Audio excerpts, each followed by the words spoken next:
નમસ્કાર વિદ્યાર્થી મિત્રો, આજથી આપણે ભૌતિક વિજ્ઞાનની અંદર ધોરણ 12 સાયન્સ પ્રકરણ નંબર 8 વિદ્યુત ચુંબકીય તરંગો વિશે અભ્યાસ કરીશું।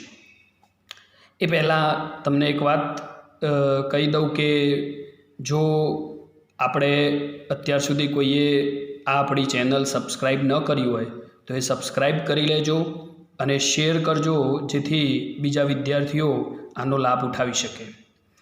આપણે આગળ બીજા ઘણા થિયરી અને દાખલાઓનો આ ચેનલની અંદર અભ્યાસ કરાવતા રહીશું। આપણે અત્યારે હાલ જે પ્રકરણ નંબર 8 વિદ્યુત ચુંબકીય તરંગો ભણવાનું છે, એ વિદ્યુત ચુંબકીય તરંગોનું બ્લુપ્રિન્ટને આધારે એનું જે માર્કિંગ છે એ 3 ગુણનું છે।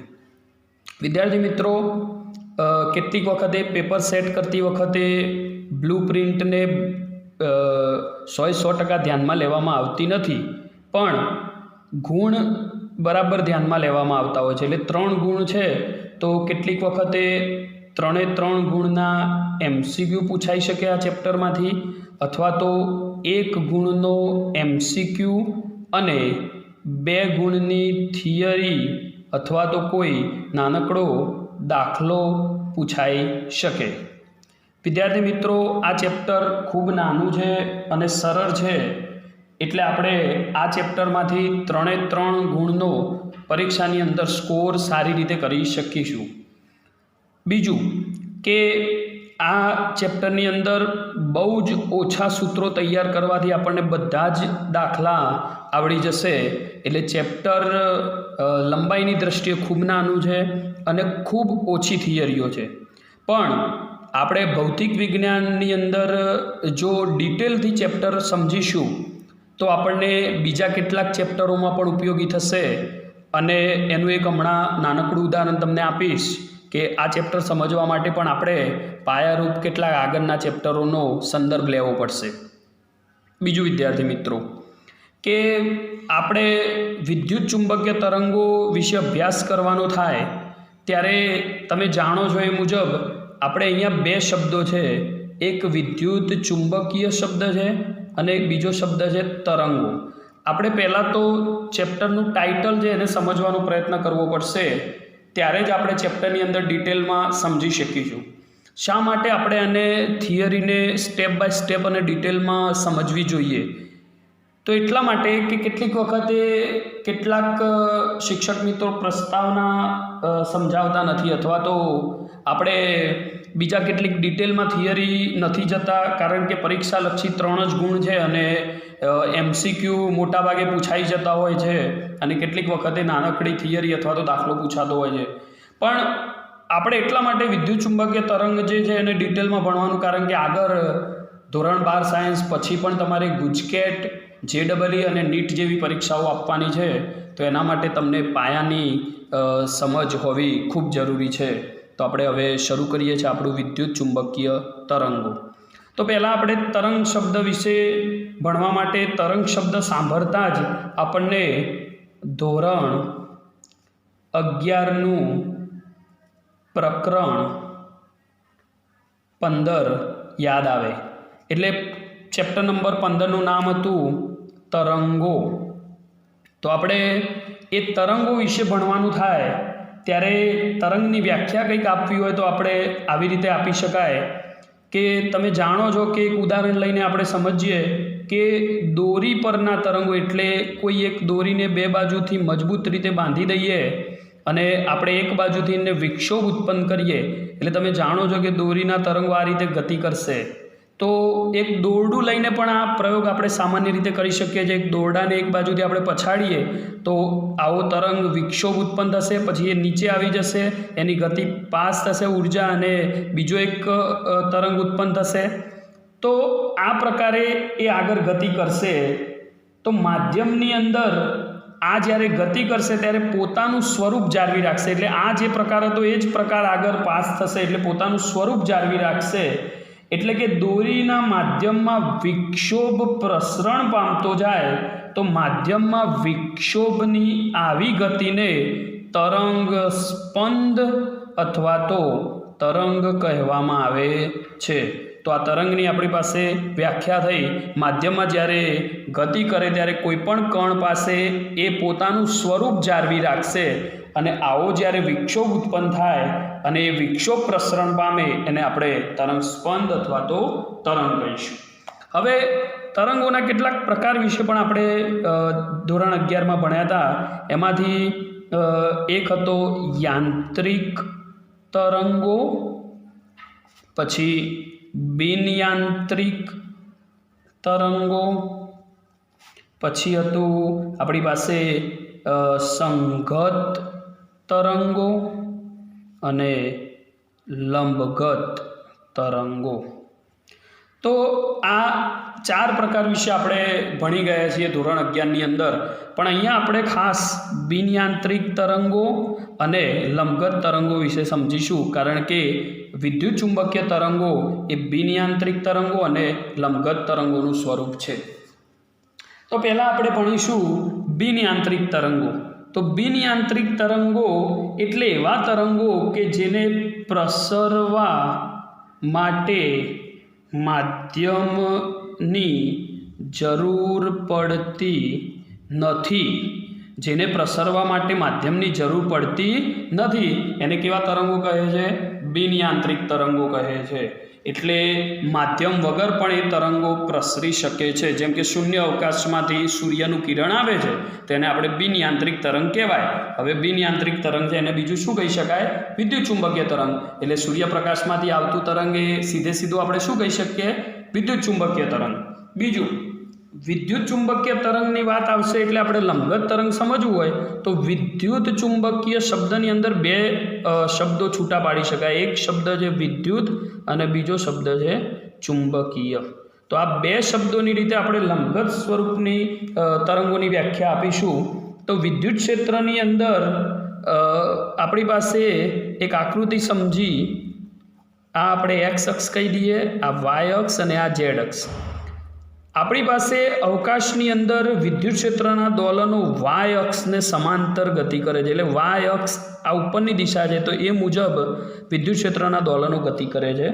અને ઝેડ અક્ષને સમાંતર ચુંબકીય ક્ષેત્રના દોલનો ગતિ કરે છે. એટલે તમે આકૃતિ બરાબર સમજી રહ્યા છો. આ ઉપરની અક્ષ જે છે વાય અક્ષને સમાંતર તરંગો જાય છે એટલે કે વિદ્યુત ક્ષેત્રના તરંગો કહેવાય. અને નીચેના જે છે એ ઝેડ અક્ષને સમાંતર હોવાથી અને ચુંબકીય ક્ષેત્રના તરંગો કહી શકાય. અને એ આગળ એક્સ અક્ષની દિશામાં પ્રસરણ પામે છે. એટલે વાય અને ઝેડને લંબ કઈ દિશા કહેવાય? તો એક્સ અક્ષની દિશા કહેવાય. તો આપણે વ્યાખ્યા કંઈક આવી આપી શકીએ કે વિદ્યુત ક્ષેત્રના દોલનો ચુંબકીય ક્ષેત્રના લંબ પ્રસરણની દિશામાં થતા હોવાથી, એટલે વિદ્યુત ક્ષેત્ર અને ચુંબકીય ક્ષેત્રના દોલનો લંબ પ્રસરણની દિશામાં થતા હોવાથી તેમને લંબગત તરંગો કહીશું. કેવા તરંગો કહીશું? લંબગત તરંગો. તો વિદ્યાર્થી મિત્રો, હવે તમે સમજી ગયા હશો કે તરંગો એટલે શું, તેના પ્રકાર વિશે. અને હવે આપણે સમજવાનું છે વિદ્યુત ચુંબકીય તરંગો. તો વિદ્યુત ચુંબકીય તરંગો વિશે સમજવું હોય તો આપણે ચેપ્ટરની શરૂઆતમાં જ પહેલી આપણે એની પ્રસ્તાવના જોઈશું. તમને કેટલાક પ્રશ્નો થવા જોઈએ કે ભાઈ વિદ્યુત ચુંબકીય તરંગો એટલે શું?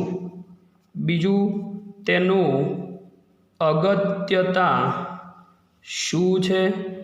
અને ત્રીજું, તેનો ઉદ્ભવ ક્યાંથી થયો? એટલે ઉદ્ભવ ક્યાંથી થયો એટલે ટૂંકમાં એનો ઇતિહાસ કેવો છે. તો આપણે આજે પહેલાં વિદ્યુત ચુંબકીય તરંગો એટલે શું એ સમજી ગયા.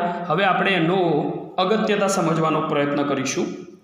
આપણી પાસે વિદ્યુત ચુંબકીય તરંગો કેટલા મહત્ત્વના છે એ સમજવા માટે તમને એક ઉદાહરણ આપું કે કુદરતે સુંદર મજાની આખી સૃષ્ટિની રચના ઊભી કરેલી છે અને એ સૃષ્ટિને જોવા માટે સૌથી અગત્યનું આપણી પાસે કોઈ ઉપકરણ હોય તો એ આપણી આંખો છે.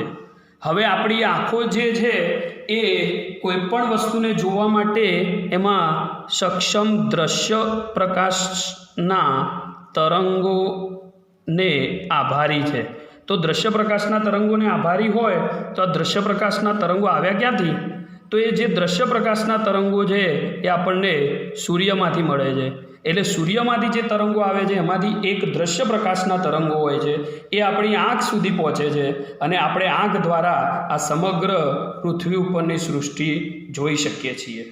બીજું કે એનું અનુમાન પણ આપણે કરી શકીએ છીએ કે જો રાત્રિ દરમિયાન આપણે લાઇટ બંધ કરી દઈએ અને સૂર્યપ્રકાશની હાજરી ન હોય તો આપણે કોઈ પણ વસ્તુ જોઈ શકતા નથી.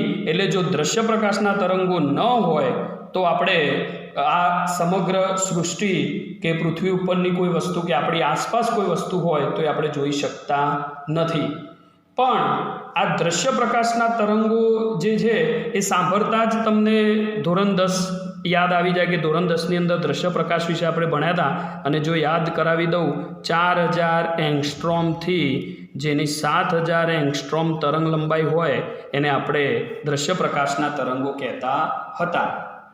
તો દ્રશ્ય પ્રકાશના તરંગો એકલા જ સૂર્યમાંથી આવે છે? તો ના, સૂર્યમાંથી બીજા ઘણા પણ તરંગો આવે છે. જેમ કે આપણે કહેવું હોય તો કહી શકીએ માઇક્રોવેવ તરંગો.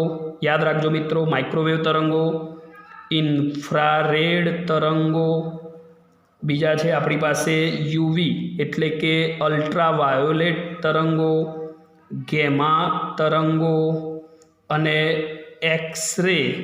આ જુદા જુદા પ્રકારના તરંગો એ સૂર્યમાંથી મળે છે અને આપણે જેનો વિગતે અભ્યાસ આગળ ચેપ્ટરની અંદર ડિટેલમાં એની તરંગ લંબાઈ વિશે, એની આવૃત્તિ વિશે, એના ઉપયોગો વિશે કરવાના છીએ. અને મોટાભાગે આમાંથી 1 માર્ક્સનો MCQ લગભગ પૂછાતો હોય છે. તો એ આપણે ડિટેલમાં આગળ અભ્યાસ કરીશું. વિદ્યુત ચુંબકીય તરંગો ન હોય તો શું થાય, એવો ક્યારેક પ્રશ્ન આવે તો બહુ જ મોટી ઘટના બની શકે છે. હું તમને એક ઉદાહરણ આપીને સમજાવું કે વિદ્યુત ચુંબકીય તરંગો ન હોય તો આપણે સહેજે, હું વધારે નથી કહેતો, પણ આપણું અસ્તિત્વ જ ન હોય. કારણ કે એક ઉદાહરણ આપું કે વિદ્યુત ચુંબકીય તરંગો ન હોય તો સૂર્ય ન હોય. જો સૂર્ય ન હોય તો પૃથ્વી ઉપરની જે સજીવ સૃષ્ટિ છે એમાં વૃક્ષો પ્રકાશ સંશ્લેષણની ક્રિયા કરી શકતા નથી. જો પ્રકાશ સંશ્લેષણની ક્રિયા ન કરી શકે તો આપણને ઓક્સિજન મળશે નહીં. અને જો આપણને ઓક્સિજન નહીં મળે તો આપણે શ્વાસોશ્વાસની ક્રિયા કરી શકીશું નહીં. એટલે શ્વાસોશ્વાસની ક્રિયા ન કરી શકીએ તો આપણે જીવી શકતા નથી. એટલે તમે સમજી શકો છો કે વિદ્યુત ચુંબકીય તરંગો એ કેટલા અગત્યના છે. તો આગળ આપણે બીજા વિડીયોની અંદર તેનો ઉદ્ભવ ક્યાંથી થયો, આપણો જે પ્રશ્ન છે એની હિસ્ટ્રી, ઇતિહાસ કેવો છે એના વિશે અભ્યાસ કરીશું. આ જ રીતે આપણે ચેપ્ટરની અંદર ડિટેલમાં આગળ અભ્યાસ કરતા રહીશું. તો આજે આપણે જોયું કે વિદ્યુત ચુંબકીય તરંગો, એમાં તરંગો એટલે શું, તરંગોના પ્રકાર કયા કયા છે, એમાંથી વિદ્યુત ચુંબકીય તરંગો એટલે કે કયા કયા છે, બિનયાંત્રિક તરંગો અને લંબઘટ તરંગો. એમાં બિનયાંત્રિક તરંગો એટલે શું અને લંબઘટ તરંગો એટલે શું એ જોયું, અને વિદ્યુત ચુંબકીય તરંગોની અગત્યતા જોઈ. તો આજના લેક્ચરમાં આપણે આટલો અભ્યાસ કરીશું. નમસ્કાર, આભાર, અસ્તુ.